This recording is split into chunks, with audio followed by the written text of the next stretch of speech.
Hello बच्चों, let us read this question. This question says the reaction H2S plus H2O2 gives 2H2O plus sulfur shows.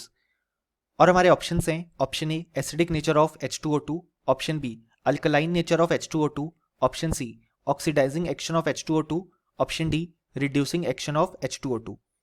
सो इस question में हमसे कहा गया है कि हमारे पास यहाँ पे एक रिएक्शन गिवन है एंड देन हमसे H2O2 का नेचर पूछा गया है.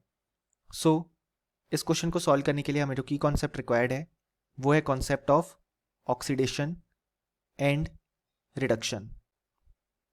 अब अगर हम यहाँ पे देखें तो हमारे इस क्वेश्चन में जो रिएक्शन गिवन है वो है H2S plus H2O2 gives 2H2O plus sulphur. अब यहाँ पे अगर हम देखें तो इस केस में हाइड्रोजन का ऑक्सीडेशन स्टेट है +1 जो कि उसका नॉर्मल ऑक्सीडेशन स्टेट होता है. सो सल्फर का हो जाएगा -2 क्योंकि ओवरऑल ये स्पीशीज न्यूट्रल है. यहाँ पे H2O2 के केस में +1 है हाइड्रोजन का ऑक्सीडेशन स्टेट और ऑक्सीजन का है -1 क्योंकि यहाँ पे परऑक्सी लिंकेज प्रेजेंट होगी. H2O के केस में हाइड्रोजन का है +1, ऑक्सीजन का है -2 और सल्फर यहाँ पे अनकम्बाइंड स्टेट में, सो उसका ऑक्सीडेशन स्टेट है 0. सो हम देख सकते हैं कि यहाँ पे जो सल्फर है वो ऑक्सीडाइज हो रहा है क्योंकि उसका ऑक्सीडेशन नंबर इंक्रीज हो रहा है और इसी प्रोसेस को हम बोलते हैं ऑक्सीडेशन.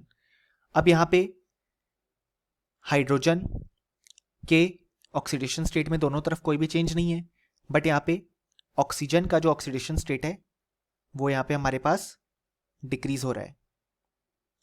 इस कारण से हम बोल सकते हैं कि यहाँ पे हमें रिडक्शन देखने को मिला. सो जो H2O2 है वो खुद रिड्यूस हो रहा है और उसने H2S को ऑक्सीडाइज किया जैसा कि हमने देखा.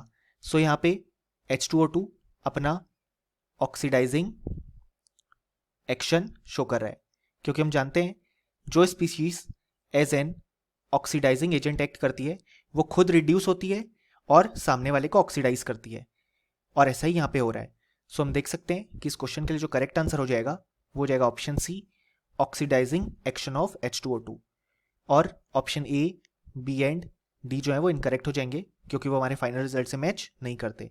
सो फाइनली हमें बोल सकते हैं कि इस क्वेश्चन का हमारे पास जो करेक्ट आंसर आ गया वो आ गया ऑप्शन सी.